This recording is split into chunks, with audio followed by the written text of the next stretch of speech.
अगर आप भी चाहते हैं कि डीजे बालकृष्ण म्यूजिक के ऑडियो वीडियो सबसे पहले आप तक पहुंचे, तो लाल बटन दबाकर चैनल को सब्सक्राइब जरूर कीजिए और हाँ, बेल आइकन को दबाना ना भूलें।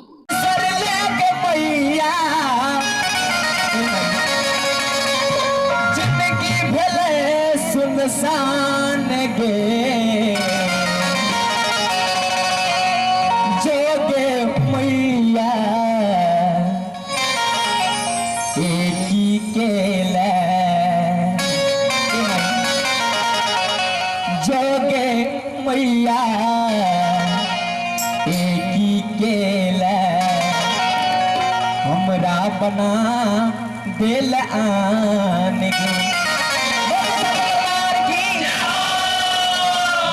के माँ जय दिन से मैया तो हमारा बिसरले हमर जिंदगी सुनसान भ गेल और कोन भाव से करल छै आओ एक गीत के माध्यम से सुनी। जहिया से हमरा बिसरले के मैया जिंदगी भले सुनसान गे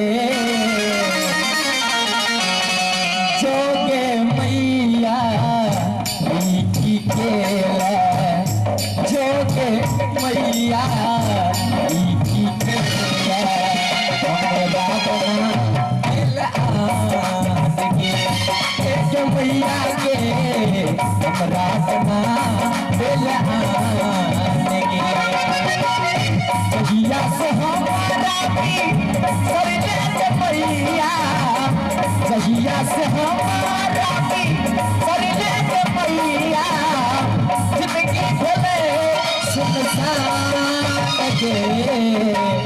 जोगे मैया की केला जोगे मैया की केला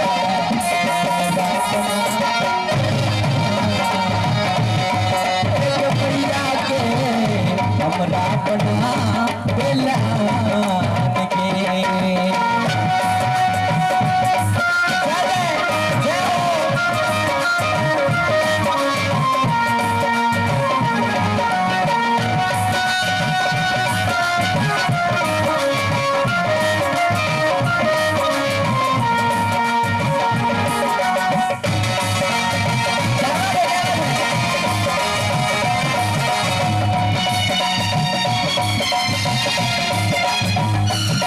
तोरे चरण के मैं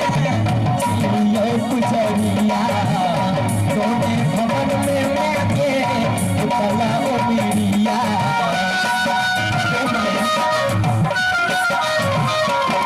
तोरे चरण के मैं बोले साझा दरबार की शेरावाली मैया की नीक लागे छै ने सब आदमी को एक बार दोनों हाथ उठाकर सब आदमी दोनों हाथ उठा लिया सब आदमी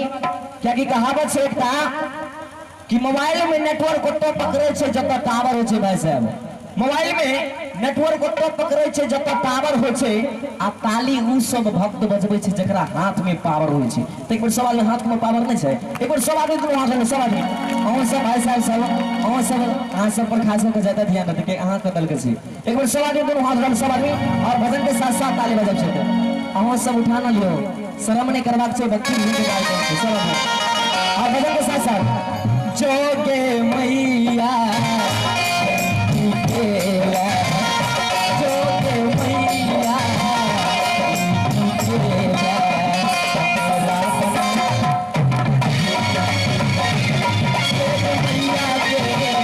हमरा बना दिल आन गे